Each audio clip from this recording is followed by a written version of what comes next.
What I'm going to tell you, I really want you to pay attention to. This is not just another story about a bad event that happened to black people. This story represents what has happened to black people and what is still happening to black people. Anytime black people have gained any bit of success in this country, it has been met with tremendous and overwhelming backlash and brutality and injustice. This story is a way to understand why black people are still treated unfairly today. I really encourage each of you to watch this video to the end and take to heart what you learn. This is a story of what happened to the black community of Wilmington, North Carolina during the election of 1898. Before I get into this story, I really need to give you some history first. You will need this history to fully understand why this is one of the worst events in black history. In 1898, Wilmington was one of the most populous cities in North Carolina, with a predominantly black population. After the Civil War, Wilmington was known as a place where newly freed black people could come and find work and prosper. And black people did. Wilmington's black community had established themselves as vital contributors to the city's economy and culture.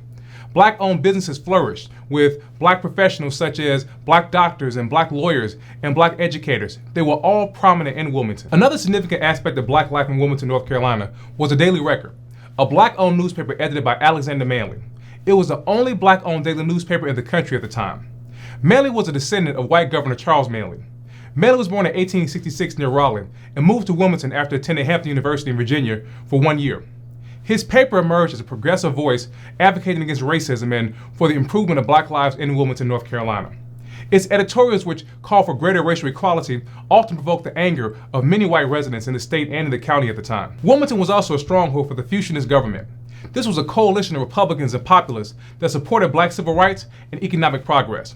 Black leaders in Wilmington and across North Carolina gained political influence by entering public office. In 1870, Wilmington's black population outnumbered the white population by over 2,000 people. This demographic imbalance outraged white Democrats, who controlled the city, because they had to consider the interests of the black Republicans to maintain their electoral power. Many black political figures rose to prominence due to their economic success. For instance, in 1897, North Carolina Governor Daniel Russell appointed successful black businessman John Norwood to the Wilmington Board of Aldermen. Additionally, President William McKinley, he reappointed John Dancy, a black Republican, as collector of customs at the Port of Wilmington, replacing a prominent white Democratic leader.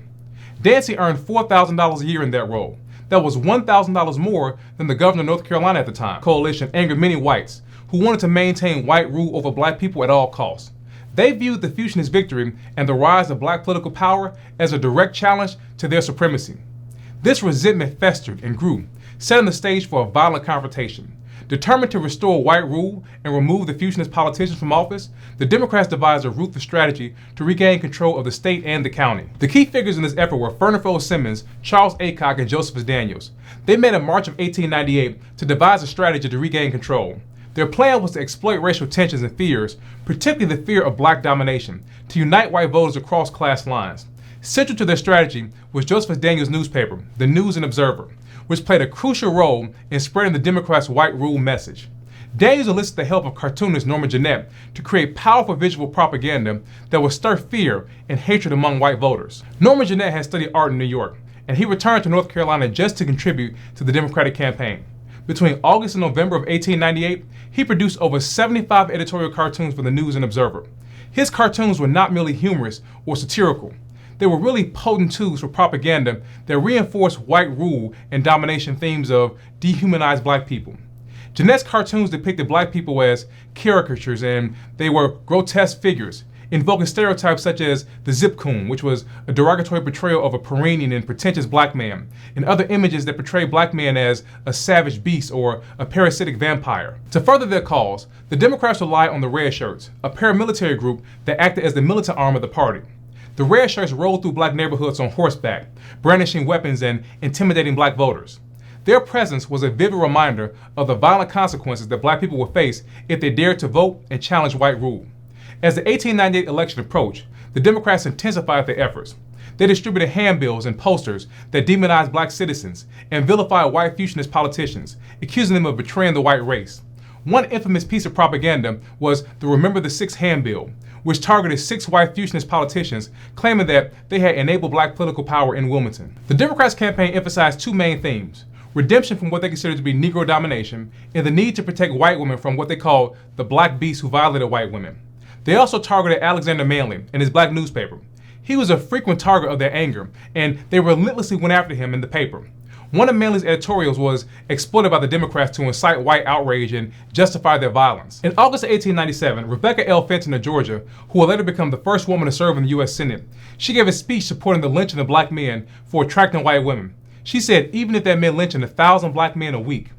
Manley wrote an editorial in response to this. He advised white men to guard their white women more closely and said that the white women were having consensual relationships with black men, and no one was forcing them to do this. He also told white men to stop violating and being intimate with black women. Following this editorial, Manley received death threats and had to hire armed black men to protect himself and the Daily Record office. A year later, in 1898, Joseph Daniels reprinted this editorial to rally support for white rule before the election. On November 7th, at a mass meeting, a white man named Alfred Waddell delivered a fiery speech urging white citizens to use violence if necessary to prevent black people from voting. Following this meeting, 25 members acted as an election observer committee at each polling place in Wilmington, specifically targeting black voters by challenging their right to vote and grabbing every white man they could find and making them vote for the Democratic Party. These white observers manipulated the voting process by discarding Republican votes and stuffing ballot boxes with fraudulent Democratic votes. This widespread voter fraud led to an overwhelming Democratic victory in state and county elections. But this was not enough for them. They wanted to rid Wilmington of every black person who was there. 2 days after the election, on November 9, 1898, a notice in the Wilmington Messenger called for a meeting of white citizens. During this meeting, Waddell published what he called the White Declaration of Independence, asserting that white men would no longer tolerate Negro rule over them. This declaration demanded the removal of Alexander Manley, the black editor of the Daily Record, and the resignation of the mayor and the board of aldermen and the fire chief and the police chief of Wilmington. A committee of 25, led by Waddell, was formed to enforce these demands. The Committee of Colored Citizens, known as the CCC, a group of black leaders, was summoned and presented with this ultimatum. The CCC had hoped to prevent violence and said that they would advise Manley to leave Wilmington. However, their attempts to peacefully resolve the situation were futile and meaningless because the White Committee of 25 had already resolved to use violence. On the night of November 9th, the Committee of 25 distributed a leaflet titled Notice to All Negroes, which declared that the time had come for the black community of Wilmington to recognize white rule and warned that any resistance would be met with violence. In the middle of the night on November 10, 1898, Alfred Waddell led a mob of over 500 armed white men to the Daily Record. The mob set the building on fire, destroying the printing press and all of Manley's records and publications. The mob prevented the all-black fire crew from extinguishing the flames, but this was only the beginning. The mob then moved into the predominantly black neighborhood of Brooklyn. There, the violence quickly escalated. White mobs roamed the streets, firing at black residents indiscriminately and at any black person that they found. Black men were lynched and dragged through the streets, and their bodies were mutilated. Homes and businesses were looted and burned to the ground. Black residents tried to defend themselves, but they were vastly outnumbered by the white mob. Eyewitness accounts describe a scene of chaos and terror. Thousands of black women and children fled to swamps and cemeteries on the outskirts of the city. The mob also targeted prominent black leaders and their families.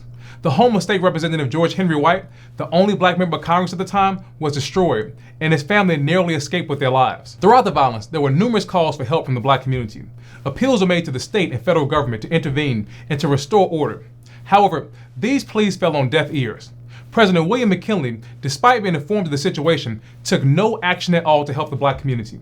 The lack of intervention from the federal government allowed the violence to continue unchecked and signaled to the white mob that their actions would go unpunished.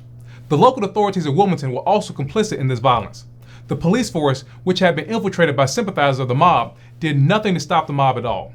In many cases, police officers actively participated in the attacks, arresting black men and then handing them over to the mob. The fire department also refused to respond to the burning of black homes and businesses, allowing everything to be destroyed and burned to the ground. As the city burned and descended into chaos, Democratic leaders used this opportunity to force the resignation of the mayor and the police chief and the board of aldermen through armed intimidation. The Committee of 25 made it clear that the safety of these individuals could not be guaranteed if they refused to resign and step down. Alfred Waddell was then unanimously chosen as the new mayor of Wilmington. One of his first actions was to create a list of black men and white sympathizers for banishment from the city. Those on the list were given a choice: leave Wilmington immediately or face death. This list included prominent black leaders and black businessmen and their families. Many were forced to flee the city, leaving behind their homes and their businesses and their livelihoods. This was not a peaceful transition of power. It was a violent overthrow of a democratically elected government. The coup and the ensuing violence effectively dismantled Wilmington's black community. The economic and social structures that had allowed the black middle class to flourish there were completely destroyed. Black-owned businesses were closed and homes were abandoned, and the once thriving black neighborhoods were left burning and in ruins. The coup also had significant political ramifications. It marked the beginning of the Jim Crow era in North Carolina. After the massacre, the North Carolina legislature took decisive action to cement white rule and disenfranchise black citizens. They passed a series of Jim Crow laws that mandated racial segregation in public facilities and restricted the rights of black citizens. These laws included poll taxes and literacy tests that were designed to disenfranchise black voters by imposing financial and educational barriers to voting. The Democratic Party used the events in Wilmington as a model for regaining control in other parts of the South. Following the massacre, efforts were made to cover up the events and to whitewash the history of what had occurred there. The white media portrayed the violence as a necessary action to restore order and to protect white citizens from what they called black aggression. White newspapers depicted the massacre as a race riot that was instigated by black citizens, rather than a premeditated attack by a white mob. Public records were altered and official reports downplayed the scale of the violence and the number of black victims. The names of black victims were often omitted from death records, and the true extent of the destruction was minimized. The Wilmington Massacre was not just about voting. It was about dismantling black progress. This story is a reminder that at one point in history, we had power, and it was stolen from us. Political power was stolen. Economic power was stolen. Generational wealth was stolen. And not just in Wilmington, all across the South, this pattern was repeated. And sadly, it's still happening today. They don't need to run us out of office anymore. Now, they settle for locking up entire neighborhoods and allowing crime and violence to run rampant in our communities. They underfund our schools and overpolice our neighborhoods. Injustice has not stopped. It's just evolved. I want to know your thoughts about this video. Had you ever heard of what happened to the Wilmington community in 1898? And how did it make you feel learning what they experienced? Drop me a comment down below and let me know what you think.